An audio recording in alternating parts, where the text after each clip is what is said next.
안녕하세요. 미국주식론 대학의 미준입니다. 9월 16일 오늘의 미국주식 뉴스를 시작합니다. 오늘도 변함없이 미국 주식 투자의 정석을 지키고 있는 미준에 오신 것을 환영합니다. 추석 연휴입니다. 한국에 계신 구독자분들 추석 연휴 만끽하고 계신지 모르겠습니다. 미준 구독자분들 중에 한 30%는 해외에 살고 계신데요. 아마 그분들은 이해하실 겁니다. 저 같은 경우는 해외에서 오랫동안 타향살이를 하다 보니까 사실 명절이 와도 이렇다 할 감흥을 느끼지는 못하거든요. 그런데 최근에 이제 미주온 채널 개설하고 나서 한국과의 관계가 좀 가깝게 느껴집니다. 구독자분들께서 추석 잘 보내라 이렇게 댓글도 남겨주시고요.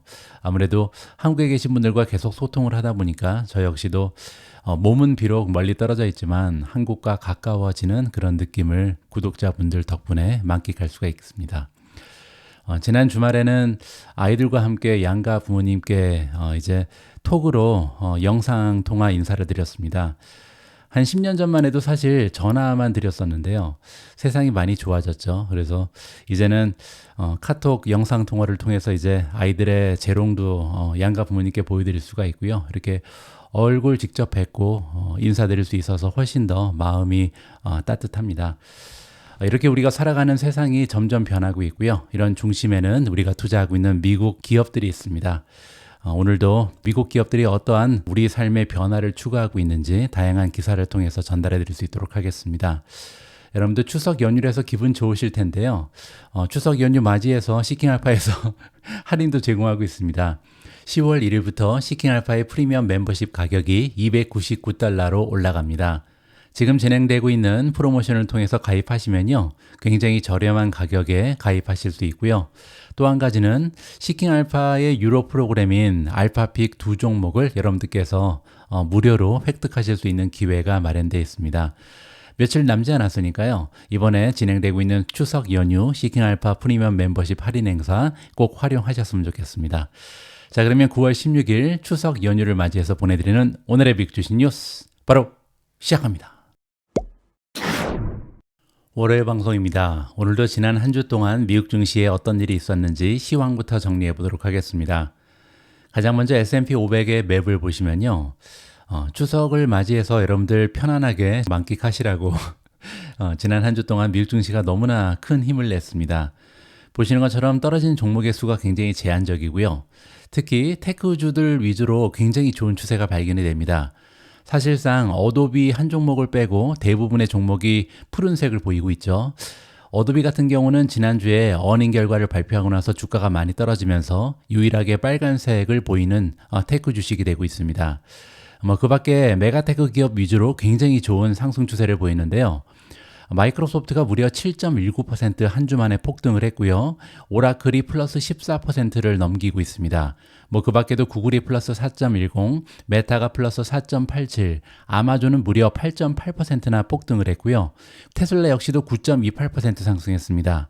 게다가 우리가 사랑하는 엔비디아는 15.8%, 브로드컴은 22.4%, AMD는 13.3% 올라가면서 많은 반도체 종목들이 폭등 수준의 좋은 상승 추세를 만들어냈다. 이렇게 보시면 되겠습니다. 덕분에 S&P 500의 마켓 브레드, 시장 폭도 굉장히 많이 상승을 했겠죠. 71.76%까지 올라갔습니다. 이제 S&P 500을 구성하는 500대 기업 중에 단기적으로 상승 추세가 돋보이는 종목의 퍼센티지가 71%를 넘겼다. 장기적인 추세가 좋은 종목은 73.35%나 됩니다. 다시 한번 말씀드리지만 지금 현재 우리가 겪고 있는 조정은요. 단순히 기술적인 조정에 불과하다 개인적으로 판단하고 있고요. 장기적인 추세를 봤을 때는 대세 상승장이 맞다라는 것이 저의 개인적인 판단입니다. 다음에는 미국 증시의 주요 지수의 움직임을 정리하도록 하겠습니다. 가장 먼저 S&P 500을 보시면요. 한 주 동안 주가가 무려 3.38%나 급등 추세를 보였고요. 나스닥은 더 좋았습니다. 보시는 것처럼 5.04%, 이 정도 되면 거의 폭등 수준이다. 한 주 동안 지수가 5% 넘는 대단한 상승 추세를 보였습니다. 마지막으로 러셀 2000을 보시면요. 4.27% 올라가면서 소형주 역시도 테크주에 못지않은 좋은 추세가 발견된다. 이렇게 보시면 되겠죠. 따라서 소형주와 테크주 위주로 구성되어 있는 미준 탑 80은요, 굉장히 좋은 성적표를 지난 한 주 동안 만들어냈습니다. 단 한 종목도 하락하지 않고요, 한 주 동안 굉장히 좋은 급등 추세를 보인 종목이 대부분이다, 이렇게 보시면 됩니다. 가장 위쪽을 보시면 앱러빈이요, 한 주 동안 무려 33.12% 주가가 폭등을 했고요. 두 번째로 B2가 24.07% 상승했습니다. 세 번째로 브로드컴이 플러스 22.4%, 팔란티어 플러스 17.34%, 엔비디아가 플러스 15.82, AMD 플러스 13.37, TNA가 플러스 12.85, TSMC 플러스 10%로 상승했습니다. 그 밖에도 제타가 플러스 9.82, 테슬라 플러스 9.28, 비트코인이 7.79% 올라가면서 58,870회가 있고요. 마이크로소프트 플러스 7.19, 이머전 플러스 6.91, 아이트론 플러스 6.00, 메타 플러스 4.87, 구글 플러스 4.33, IWM 플러스 4.30, 우버 플러스 4.17, 따라서 대부분의 종목이 급등했다. 가장 조금 오른 게 우버인데요. 우버 역시도 4.17% 올라갔으니까 대부분의 종목이 정말 급등 혹은 폭등 추세를 만들어내는 굉장히 기분 좋은 한 주였다. 이렇게 마무리가 가능할 것 같습니다. 앞에서 우리는 지난 한 주간 미국 증시의 주요 지수 움직임을 함께 살펴봤습니다. 가장 좋은 움직임을 보였던 것은 테크주가 모여있던 나스닥이었죠. 한 주간 무려 5% 이상 급상승을 했습니다. 하지만 지난주 금요일 하루만 딱 띄어서 보면요, 사실상 가장 좋았던 지수는 러셀 2000이었습니다. 금요일 하루 동안 주가가 무려 2.49% 급등 추세를 만들어냈거든요. 그러면 오늘은 가장 먼저 지난주 금요일날 왜 이렇게 소형주가 모여있는 러셀 2000이 커다란 반등에 성공을 했는지 이 부분부터 설명을 좀 드리도록 하겠습니다. 제가 지난주 금요일 미준 속보로 멤버분들께 전달해드린 중요한 뉴스 하나가 있었는데요. 기대 인플레이션이 낮아지면서 미국 소비자 심리가 상승했다라는 반가운 소식이었습니다. 자세한 내용을 한번 읽어보시죠. 미국 소비자 심리는 2020년 말 이후에 가장 낮은 단기 인플레이션 기대치, 그리고 또 한 가지 대출 비용 하락 전망에 힘입어서 9월 초에 4개월 만에 최고치로 상승을 했습니다. 제가 최근 방송에서 누누이 말씀드리지만 지금 현재 시장에서 걱정하는 한 가지 걱정거리, 이건 바로 리세션이었잖아요. 그런데 금요일날 발표된 지표에 따르면 미국의 소비자 심리가 4개월 만에 최고치로 오히려 올라갔습니다. 그 얘기는요, 소비자들이 아직 살아있다는 거죠. 따라서 굉장히 커다란 걱정거리였던 리세션의 위험 확률이 조금은 떨어졌다. 안도의 한숨을 쉴 수 있는 거죠. 금요일에 발표된 미시간 대학교의 예비 수치에 따르면요, 소비자 심리지수 센티먼트 인덱스는 8월에 67.9에서 69까지 상승을 했습니다. 따라서 아직까지 확정치는 아닙니다. 9월 말에 발표되는 게 확정치이긴 합니다. 하지만 예비 수치를 보면 현재 지난달에 67.9에 비해 현저히 상승한 소비자 심리 지표가 발표됐다. 굉장히 긍정적이죠. 또한 경제학자들을 대상으로 했던 블룸버그 설문조사의 중간값은 68.5에 불과했거든요. 따라서 시장의 전망치를 초과하는 좋은 수치다. 이렇게 보시면 됩니다. 또한 소비자들은요, 내년에 물가가 한 달 전에 예상했던 2.8%에 비해서 더 낮아진 연간 2.7% 상승할 것으로 예상을 하고 있습니다. 이 얘기는요, 두 가지의 호재가 겹친 거죠. 한 가지는 물가가 생각보다 더 잡힐 수 있다. 따라서 인플레이션에 대한 기대치가 하락한 거고요. 두 번째로 소비자들의 심리는 오히려 올라갔다. 정리를 해보면요, 지금 시장을 감싸고 있었던 가장 커다란 리세션에 대한 리스크는 줄어들었고, 또 한 가지, 물론 이제 많은 사람들이 걱정하고 있지는 않지만 인플레이션이 잡혔다는 또 다른 신호가 발견이 된다. 두 가지의 호재가 겹치면서 완벽한 주가의 상승을 도모했다. 이렇게 보시면 됩니다. 이는 4개월째 단기 인플레이션에 대한 기대치가 하락한 것입니다. 따라서 기대치가 계속해서 떨어진다는 얘기는요, 인플레이션의 위험성은 점점 사라졌다. 이렇게 우리가 정리를 해볼 수가 있는 거죠. 따라서 금요일날 발표된 이 두 가지의 수치는요, 소형주를 상승시키는데 완벽한 컨비네이션이었다. 이렇게 보면 됩니다. 소형주 같은 경우는요, 일단 금리가 떨어져야 됩니다. 왜냐하면 많은 소형주들은 자본 확대에 문제가 있기 때문에 대출금이 많은 기업이 많잖아요. 따라서 대출금에 대한 이자가 떨어진다면 소형주에는 호재로 작용한다. 이게 첫 번째 호재였죠. 두 번째는요, 리세션에 대한 리스크가 줄어든 부분입니다. 아무래도 경제가 둔화되게 되면요, 우량주에 비해서 소형주는 많은 타격을 받을 가능성이 높죠. 따라서 금요일날 발표된 두 가지의 수치는 이 두 가지의 위험을 다 어느 정도 둔화시켜주면서 소형주가 달릴 수 있는 기반을 마련해줬다. 이렇게 보시면 됩니다. 자, 이제 중요한 것은요, 이번 주에 발표될 경제 지표죠. 화요일날 굉장히 중요한 지표 하나가 있습니다. 오전 8시 30분에 8월에 리테일 세일즈 보고서가 발표되거든요. 만약에 이번에 발표되는 리테일 세일즈 보고서가 좋은 수치를 발표하게 되면요, 미국 경제 끄떡없다, 아직도 건강하다, 이러한 느낌을 주기에 충분하겠죠. 그렇게 되면 소형주 위주로 그리고 테크주 위주로 시장의 랠리가 계속해서 가속화될 수 있다, 개인적으로 기대를 가지고 있습니다. 자, 또 한 가지는 물론 수요일에 발표될 연준의 금리 정책입니다. 과연 연준에서는 이번에 0.25%포인트 낮추는데 만족할런지, 아니면 0.5%포인트 과감하게 금리를 인하시킬 것인지 많은 관심이 기초가 되고 있고요. 제가 보기에는 연준이 얼마나 내리냐, 이것도 중요하겠지만요, 가장 중요한 것은 제롬 파월 의장의 기자회견입니다. 0.5%포인트 내춘다고 해도 만약에 기자회견에서요, 이제는 우리가 인플레이션에 대한 걱정이 없기 때문에 이렇게 많이 내렸다, 이렇게 해설을 잘 해주면 미국 증시는 달릴 수 있는 거고요. 만약에 경제 둔화의 느낌이 있기 때문에 많이 내렸다, 뭐 이렇게 얘기하면 아무래도 미국 증시가 갑자기 떨어질 가능성도 있는 거죠. 따라서 이번에 발표되는 금리 정책도 중요하고요. 거기에 따른 제롬 파월 의장의 해설이 조금 더 중요하다는 것이 저의 개인적인 판단입니다. 지난주 금요일 발표된 긍정적인 소비자 심리지수 그리고 기대 인플레이션 수치 덕분에 러셀 2000을 추종하는 ETF는요 2.5% 가까이 급등 추세를 만들어냈습니다. 골드만삭스도 비슷한 의견을 피력하고 있는데요. 한 가지 차이점이 있다면 골드만삭스는 우량 소형주에 주목하라, 이러한 조언을 안겨주고 있습니다. 자세한 내용을 한번 살펴보시죠. 골드만삭스의 공공투자 책임자는요, 이번 주부터 시작될 것으로 예상되는 연준의 금리 인하와 함께 투자자들에게 특정 소형주에 투자할 것을 고려해라, 이렇게 제안을 안겨주고 있습니다. 골드만삭스의 자산운용 공공투자 최고 투자 책임자 아시시 샤가 나오는데요. 목요일 CNBC와 인터뷰에서 이렇게 얘기했습니다. 투자자들은 매그니피센트 세븐 그룹을 포함한 메가캡 기술주 위주의 대형주에서 이제는 다변화를 모색하고 있다. 예전에는 모두 다 인공지능 수혜주에만 집중하고 있었는데요. 이제는 조금씩 범위가 넓어지고 있다, 이렇게 얘기하는 거죠. 특히 소형주는요, 금리 인하를 앞두고 의미 있는 기회를 맞이하고 있다. 따라서 지금부터는 정말 소형주가 달릴 것이다, 이러한 예측을 안겨주고 있는 거죠. ICC샤는요, 대형주보다 변동금리 대출 비중이 높은 소형주 기업들이 금리 인하로 인한 기업 공간의 주요 수요자가 될 것이다, 이렇게 얘기했습니다. 앞에서 제가 잠깐 말씀드린 것처럼 소형주는 아무래도 대출 비중이 높죠. 그렇기 때문에 만약에 금리가 떨어지게 되면 이자가 줄어들게 되고요. 그렇게 되면 어닝에는 긍정적인 영향을 미칠 수 있다, 이렇게 정리가 가능한 거죠. 하지만 한 가지 더, 품질, 즉 펀더멘탈에 집중해야 된다, 이렇게 조언을 하고 있습니다. 이 얘기는요, 그냥 소형주라고 다 좋은 것이 아니라 펀더멘탈이 좋은 기업, 즉 부채가 너무나 지나치게 많지 않고요. 또 한 가지는 적자 기업보다는 흑자 기업을 찾아서 투자해라, 이렇게 이해가 가능하겠죠. 결론적으로 소형주의 러셀 2000 지수는요, 밈 주식과 같은 질이 낮은 구성 요소, 따라서 저질 기업들이 많이 포함되어 있다는 거죠.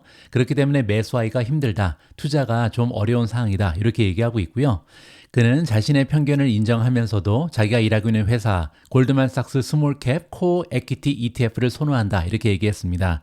이 ETF의 티커 네임은 GSC고요. 자, 이 ETF에 대해서 다음과 같이 얘기합니다. 실제로 성장하는 동시에 가치를 대변하는 우량 소형 기업에 집중하는 ETF다. 하지만 여타 다른 정말 우량한 소형주 액티브 전략을 취할 수 있다라고 생각하며 향후 6에서 12개월 동안 성과를 낼 수 있을 것이다. 따라서 GSC에 굳이 투자하지 않더라도요, 지금 현재 우량한 소형주를 찾아서 투자한다면 누구나 좋은 효과를 6개월에서 12개월 정도 올릴 수 있다, 이렇게 지금 얘기하는 거죠.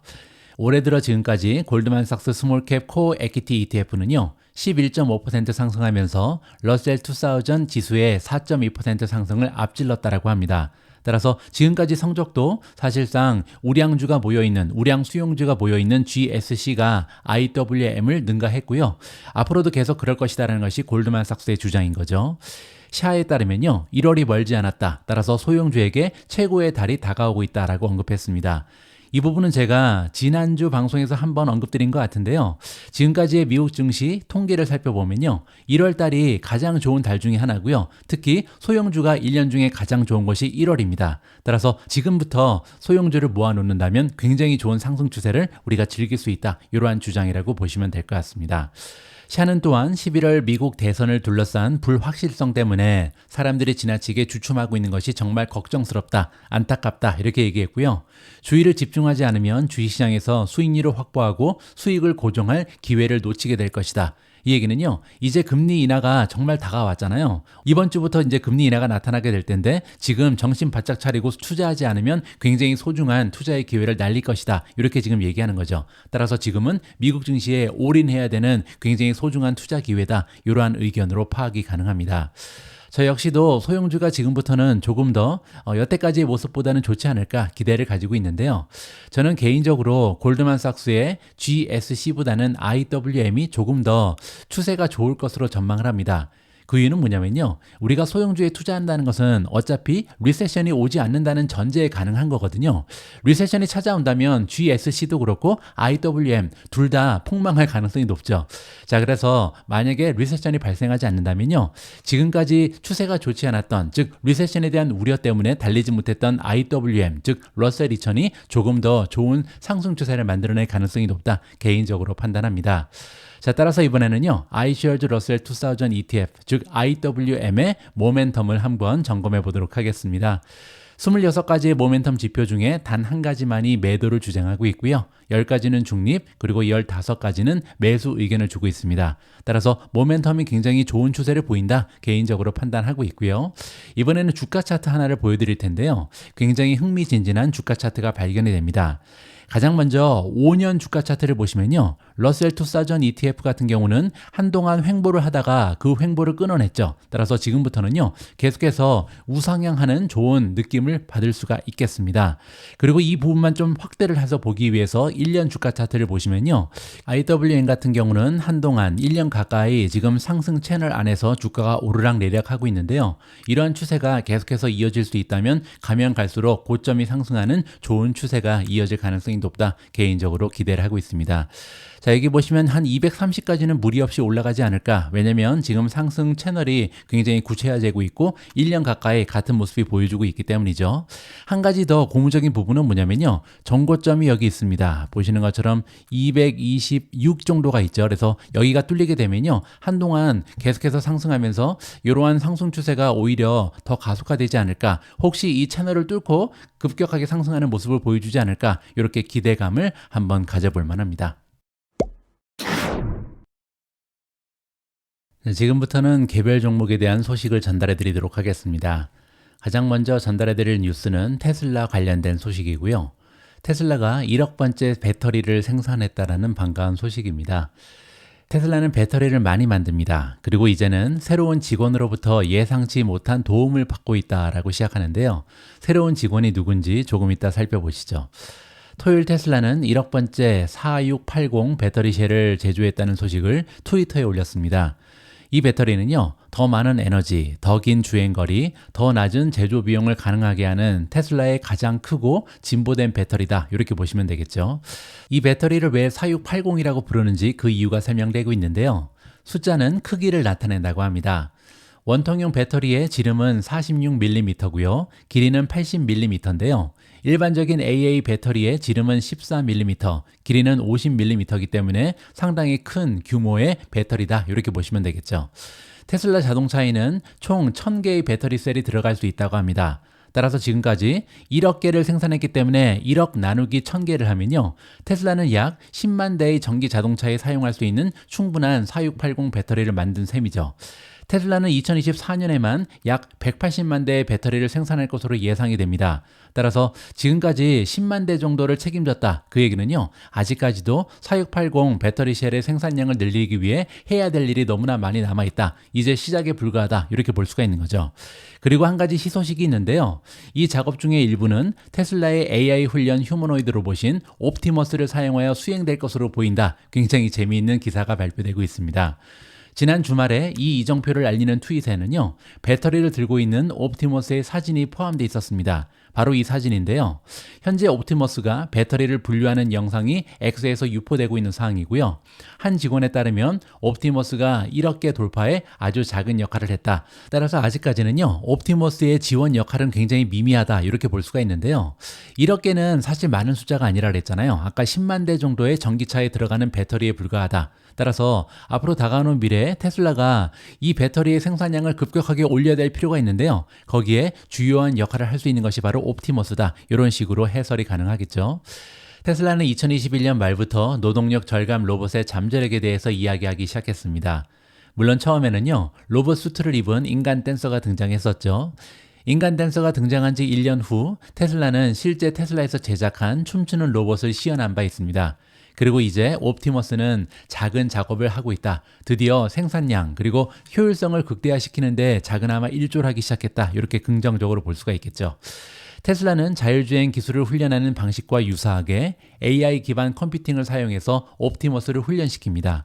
도이치뱅크의 애널리스트 에디슨 유에 따르면요, 테슬라는 AI 분야의 리더가 되고 있다고 합니다.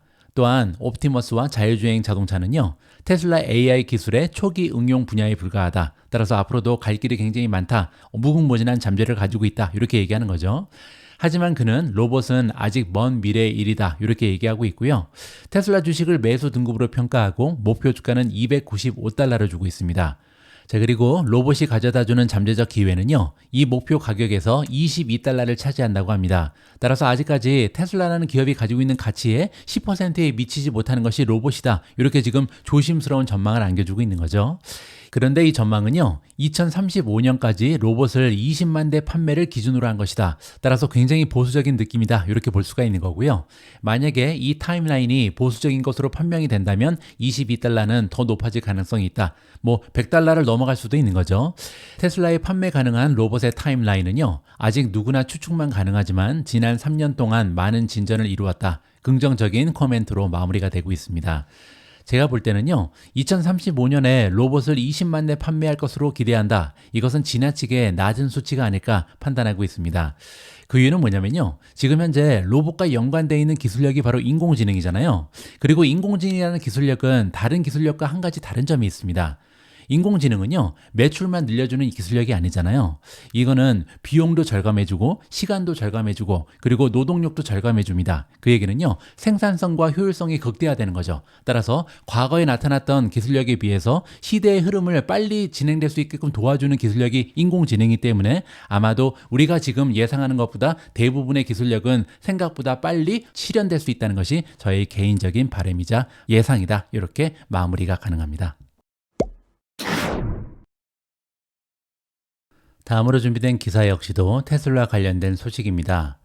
이번에는 차트 전문가의 주장인데요. 테슬라 주가 급등이 임박했다라는 굉장히 기분 좋은 뉴스입니다. 세 가지나 이유가 있다는데요. 과연 어떠한 모습을 차트가 보여주고 있는지 테슬라 차트를 직접 한번 분석해 보도록 하겠습니다. 건설적인 거래 설정을 찾는 가장 포괄적인 방법은요, 대개 큰 목록을 검토하고 매력적으로 보이는 차트를 메모하는 것이다.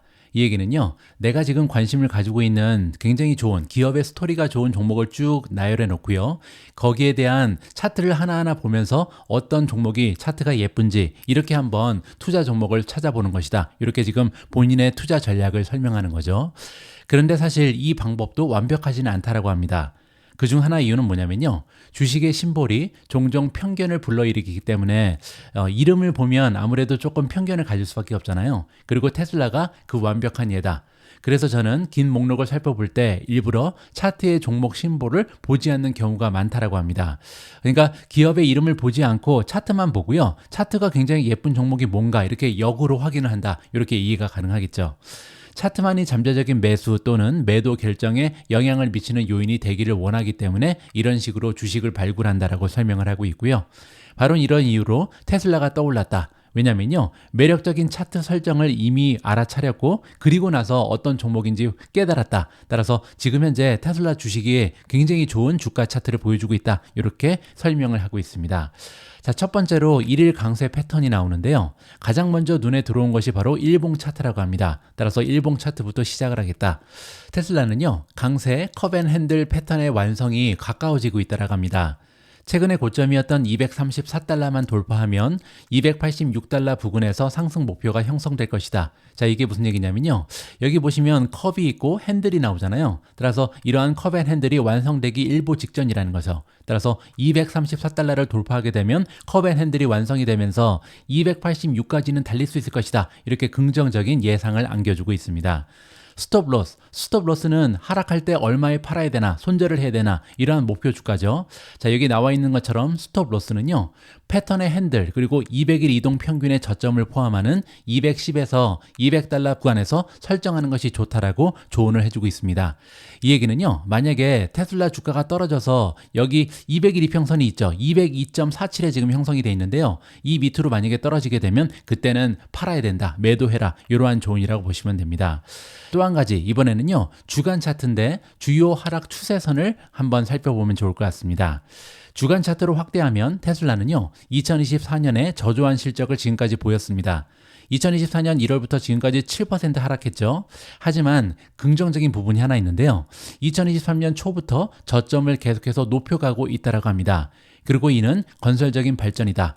자, 여기 보시면요. 저점이 여기 있다가 여기 있다가 여기 있죠. 따라서 저점이 계속 위로 올라가고 있잖아요. 이거는 굉장히 건설적이다. 긍정적인 신호다. 이렇게 지금 얘기하는 거죠. 그러나 실제로 상황이 개선되기 위해서는요, 테슬라가 260달러 초반을 돌파하면서 주간 로그 스케일 차트에서 주요 하락 추세선을 돌파해야 된다. 자, 이건 무슨 얘기냐면요, 계속해서 저점이 위로 올라가는 건 맞는데 한 가지 안 좋은 점이 있죠. 고점 역시도 떨어지고 있습니다. 따라서 삼각형을 그리기 시작했죠.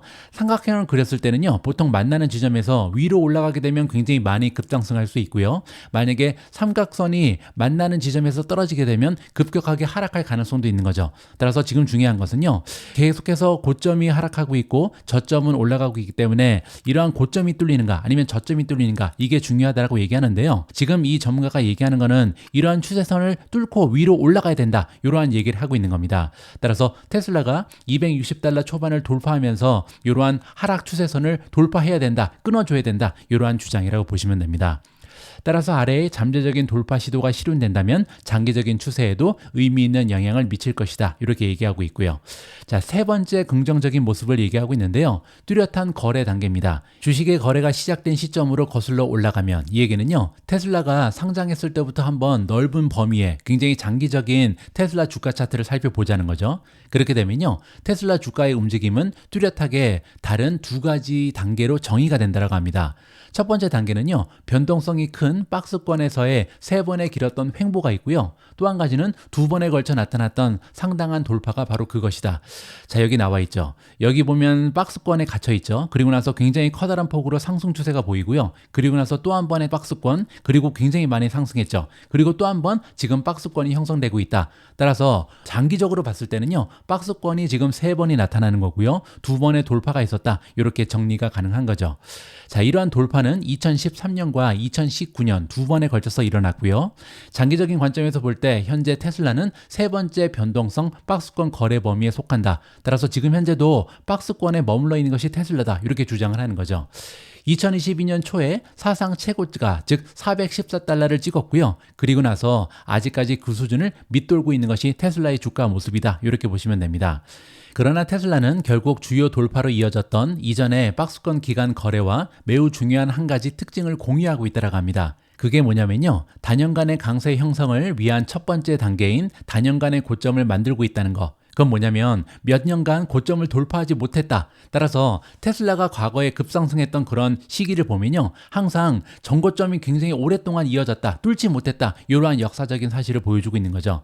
따라서 과거에 보시면요, 전고점을 굉장히 오랫동안 뚫지 못하다가 뚫으면 위로 급상승했습니다. 여기도 마찬가지죠. 전고점이 여기 보이는데 이거를 굉장히 몇 년 동안 뚫지 못하다가 뚫고 나가면 결국 또 한 번 급상승을 했죠. 지금도 마찬가지입니다. 테슬라는요, 굉장히 오랫동안 전고점 414달러라고 나와 있죠. 2022년 초에, 따라서 2년 반 전에 만들었던 사상 최고치를 아직까지 돌파하지 못하고 있습니다. 자, 그런데 만약에 과거에 그랬던 것처럼 414달러를 뚫고 위로 올라가게 되면요, 굉장히 오랫동안 급상승하는 좋은 추세를 만들어낼 가능성이 높다. 역사적으로 봤을 때 그런 모습이 계속해서 나타났다, 이렇게 정리를 해드리겠습니다. 오늘은 차트 분석을 조금만 더 해보도록 하겠습니다. 금요일에 발표된 기사에 따르면요, 차트 전문가가 추천하는 미지온 탑픽 두 종목이 있다고 합니다. 따라서 앞에서 살펴봤던 테슬라 주가 차트 말고도요, 미지온 탑픽에 속하는 두 종목의 주가 차트가 굉장히 아름답다, 이렇게 보시면 되겠죠. 과연 어떠한 미지온 탑픽의 주가 차트가 긍정적인지 직접 한번 확인을 해보도록 하겠습니다. 뱅크 오브 아메리카의 수석 기술 전략가 스티븐 서트마이어가 나오는데요. 이 전문가는 매물을 통해서 6가지 종목에 대한 인사이트를 제시했습니다. 그 중에서 이제 두 종목이 미지온 탑픽이다, 이렇게 보시면 되고요.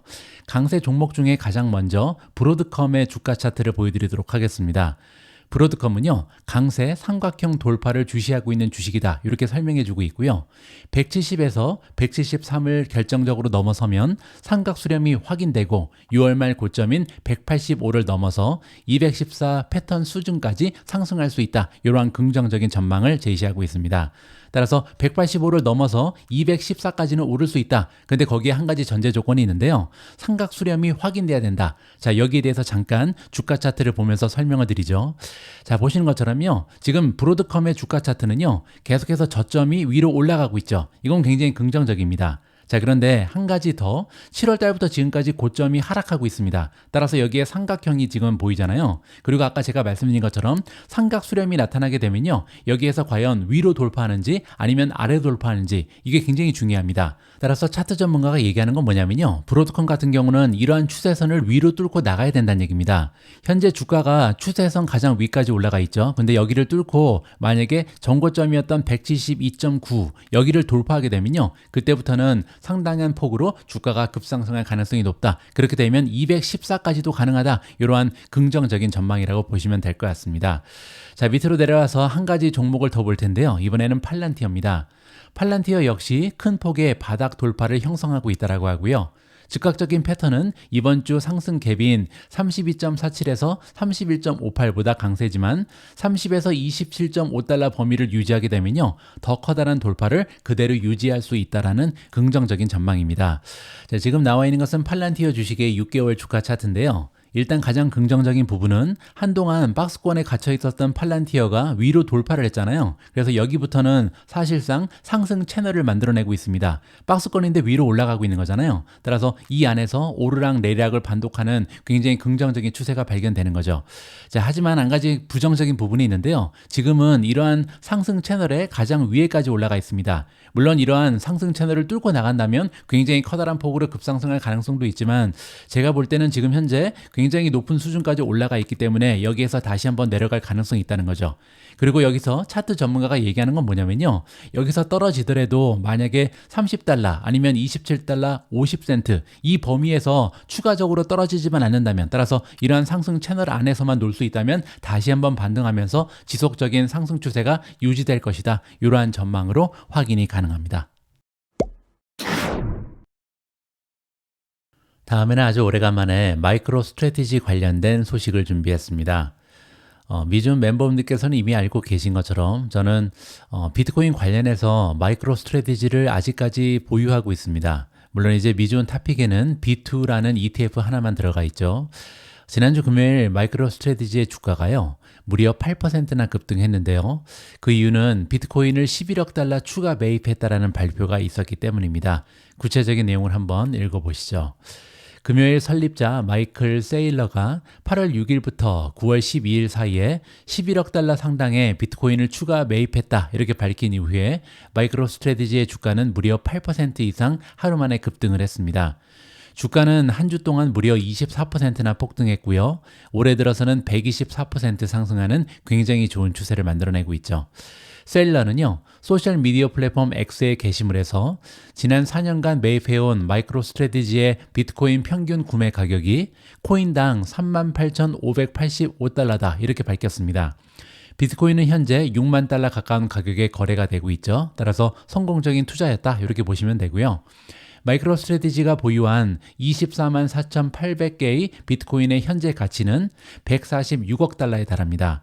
참고로 마이크로 스트래티지의 시가총액이 254억 달러거든요. 따라서 시가총액 비해서 지금 보유하고 있는 비트코인의 가치가 굉장히 높은 편이다, 이렇게 볼 수가 있겠죠. 1989년에 설립된 마이크로스트래티지는요, 엔터프라이즈 소프트웨어 및 클라우드 기반 서비스 사업을 하고 있지만 현재 그 기업의 가치는 거의 전적으로 비트코인 보유와 연관이 되어 있는 상황입니다. 그리고 사실상 세계 최대의 암호화폐의 대리인 역할을 하고 있다, 이렇게 보시면 되고요. 비트코인 트레저리스에 따르면 마이크로스트래티지는요, 비트코인을 가장 많이 보유한 기업으로 지금 알려져 있습니다. 마이클 셀러는 금요일 게시물에서 그는 마이크로스트래티지가 도입한 지표 BTC 수익률이라는 게 있는데요. 이 비트코인 수익률 지표가 올해 17%다, 이렇게 덧붙였습니다. 이 수치는요, 회사가 주식을 팔아 비트코인을 매수함으로써 주주들에게 17% 더 많은 가치를 창출하고 있다, 이렇게 지금 설명이 나와 있는데요. 이해가 뭐냐면 마이크로스트래티지는요, 지속적으로 비트코인을 사기 위해서 부채도 늘려나가고 있고요. 또한 유상증자라든지 전환사채를 지금 계속 발행하고 있잖아요. 자, 이러한 행동을 할 때 주주들의 가치는 떨어질 수밖에 없습니다. 희석 효과가 발생하죠. 하지만 이런 희석 효과에서 가치가 줄어드는 것 대비해서 비트코인에 투자를 계속하면서 가치가 올라가는 부분, 이걸 합치면요, 지금 올해까지 17%나 더 많은 가치를 창출했다, 이렇게 이해가 가능합니다. 우리는 기본적으로 사람들에게 다양한 유형의 비트코인 노출을 제공하고 있다, 이렇게 지금 설명하고 있고요. 마이크로스트래티지의 사명은 비트코인을 증권화하고 전통적인 주류 투자자와 비트코인 사이에 제도적인 가구 역할을 하는 것이 우리 기업의 임무다, 이렇게 지금 밝히고 있습니다. 이번 주 랠리에도 불구하고 마이크로스트래티지의 주가는요, 3월 고점 대비해서는 아직까지 26% 하락해 있는 상황입니다. 하지만 올해 들어서는 124% 상승하면서 35% 상승에 그친 비트코인을 훨씬 능가하는 성과를 거두고 있다. 세일러에 따르면요, 마이크로스트래티지를 소유하는 것은 비트코인에 대한 투자 방법이지만 레버리지 증가 또는 하방 보호와 같은 다양한 속성을 가지고 있다라고 자랑을 하고 있습니다. 여기에 얘기하는 레버리지 증가는 뭐냐면요, 가령 예를 들어서 우리가 마이크로스트래티지의 주식을 이 마이크로스트래티지가 10만 개의 비트코인을 가지고 있을 때 매수를 했다, 이렇게 가정을 해보죠. 자, 그런데요, 지금은 20만 개 이상으로 늘었잖아요. 이렇게 비트코인을 계속해서 늘리고 있기 때문에 만약에 비트코인이 100% 올라가게 되면요, 우리는 200%의 상승 효과를 얻을 수 있다는 거죠. 이런 레버리지 증가 효과를 가질 수 있는 것이 바로 마이크로스트래티지의 주식이다, 이렇게 주장하는 거고요. 하방 보호는 뭐냐면, 만약에 비트코인의 가치가 지로로 떨어졌다, 비트코인이 완전히 폭망하게 되면요, 그래도 마이크로스트래티지는 기업의 가치가 남아있잖아요. 그렇기 때문에 하방 보호는 오히려 더 잘 돼 있다, 이렇게 지금 주장을 하는 거죠. 이 부분에 대해서는 글쎄라는 생각이 좀 들곤 합니다. 지금 현재로서는 사실 마이크로스트래티지의 비즈니스는 그냥 비트코인밖에 없다, 이렇게 보는 것이 맞겠죠. 자, 어쨌든 최근 들어서 비트코인이 계속해서 횡보하고 있는데요. 지금 현재 모멘텀 지표를 한번 확인해 보시죠. 아직까지는 바이 의견입니다. 26가지의 지표 중에 2가지만 매도를 주장하고 있고요. 9가지는 중립, 15가지의 모멘텀 지표는 매수를 주장하고 있습니다. 자, 밑으로 내려가서 주가 차트 잠깐 보여드리면요, 1년 주가 차트를 보고 계신데 굉장히 오랫동안 박스권에 갇혀 있죠. 그리고 이런 박스권이 위로 뚫리는가, 그리고 아니면 아래로 뚫리는가, 굉장히 중요한 하나의 이정표가 될 수 있는데요. 지금부터 비트코인이 만약에 달릴 수만 있다면, 그래서 $180 부근에 형성되어 있는 전고점을 뚫고 나갈 수만 있다면 한동안은 굉장히 좋은 추세를 보일 수 있다. 하지만 지금 현재로서는 박스권에서 오르락 내리락 하는 것이 바로 마이크로스트래티지의 주가다, 이렇게 보시면 될 것 같습니다. 오늘 마지막으로 준비된 기사는 우버 관련된 호재입니다. 지난주 금요일 우버의 주가 역시도 6.4%나 급상승을 했는데요. 그럴 만한 뉴스 하나가 있었죠. 웨이모와의 로보택시 계약 확대로 인해서 우버의 주가가 급등했다라는 반가운 소식입니다. 자세한 내용을 한번 함께 읽어보도록 하겠습니다. 우버는 금요일 알파벳의 웨이모와 파트너십을 확대한다고 발표했습니다. 2025년 초부터 텍사스의 오스틴 그리고 애틀란타에서 로보택시 서비스를 제공한다, 이런 발표가 나온 상황이고요. 이 소식에 우버의 주가는 5% 이상 상승했고요. 알파벳은 1% 정도 상승했습니다. 두 회사에 따르면 해당 도시의 우버 라이더 승객은 일부 여행을 위해 무인 웨이보 차량과 매칭될 수 있다라고 나와 있고요. 샌프란시스코와 로스앤젤레스에서는 웨이모의 앱을 통해 예약하는 반면 이들 도시에서는 우버 앱을 통해서만 웨이모 무인 차량 서비스를 이용할 수 있다, 이렇게 보시면 됩니다. 자, 따라서 지금 현재 웨이모가요, 간을 보고 있는 겁니다. 샌프란시스코랑 로스앤젤레스에서는 웨이모가 자체적으로 제작한 앱을 통해서 예약을 할 수 있는데요. 이제 우버 우버 앱을 통해서만 다른 도시에서는 지금 보는 거죠. 따라서 나중에 과연 이 오스틴 그리고 애틀랜타에서 들어오는 비즈니스가 더 좋은지, 아니면 자체적으로 지금 웨이모 앱을 통해서 비즈니스를 영위하는 것이 더 유리한지 한번 비교를 하는 중이다. 이렇게 알파벳 입장에서는 우리가 그 입장을 살펴볼 수가 있겠습니다. 웨이모 대변인은요, 샌프란시스코와 로스앤젤레스에서는 우버와 제휴할 계획이 없다, 이렇게 발표를 했고요. 이번 파트너십 확장은요, 특히 테슬라가 계획 중인 10월 10일 예정된 로보택시 이벤트를 앞두고 우버가 자율주행차 전략을 강화해야 된다는 투자자들의 압박에 직면한 상황에서 나온 것이다. 따라서 우버가 살아남기 위해서는 자율주행 쪽에 꼭 진출해야 된다, 이러한 임무가 지금 주어진 거죠. 또한 웨이모가 우버의 시장 점유율을 잠식하는 속도도 늦출 수 있다. 결국은요, 웨이모랑 우버는 파트너십이 결성돼 있긴 하지만 결국은요, 경쟁 관계에 있을 수도 있거든요. 그래서 제가 앞에 말씀드린 것처럼 웨이모 입장에서는 지금 간을 보고 있는 거죠. 과연 우리가 스스로 자체 제작한 앱을 통해서 비즈니스를 영위할 수 있을지, 아니면 우버와 파트너십 하는 게 더 유리할지 지금 시험 단계에 있다, 이렇게 보시면 되겠죠. 번스타인의 분석에 따르면요, 2024년 5월 기준으로 웨이모의 주간 유료 차량 서비스 5만 건은 샌프란시스코에서 전체 차량 공유 서비스 이용의 약 2%를 차지한 것으로 추정이 됩니다. 그런데요, 그 이후에 웨이모가 유료 로보택시 운행 횟수를 주당 10만 건 이상으로 2배 이상 늘렸다, 이렇게 발표를 했거든요. 그 얘기는 지금 현재 차량 공유 서비스의 전체 중에 한 4% 정도는 무인 자동차가 책임을 지고 있다, 이렇게 긍정적으로 해석이 가능한 거죠. 따라서 가면 갈수록 웨이모가 시장 점유율을 확대하고 있다, 이렇게 볼 수가 있는 거고요. 따라서 우버 입장에서는 이러한 시장 점유율을 잠식시키는 속도를 늦춰야 된다. 따라서 어떻게 하면 웨이모랑 비즈니스를 확장할 수 있을까, 파트너십을 강화할 수 있을까, 여기에 지금 좀 집중할 필요가 있다는 거죠. 이미 피닉스에서 수만 명의 승객에게 완전자율 주행 서비스를 제공하고 있는 웨이모와의 성공적인 파트너십을 기반으로 텍사스 오스틴과 애틀랜타에서 우버의 자율주행 서비스를 제공할 수 있게 되어 매우 기쁘다, 우버의 CEO인 다라 코소로시아이가 얘기하고 있고요. 우버가 피닉스에서 웨이모와 맺은 초기 계약에는요, 도시 내 우버 이츠의 자율주행 배달도 포함되어 있습니다.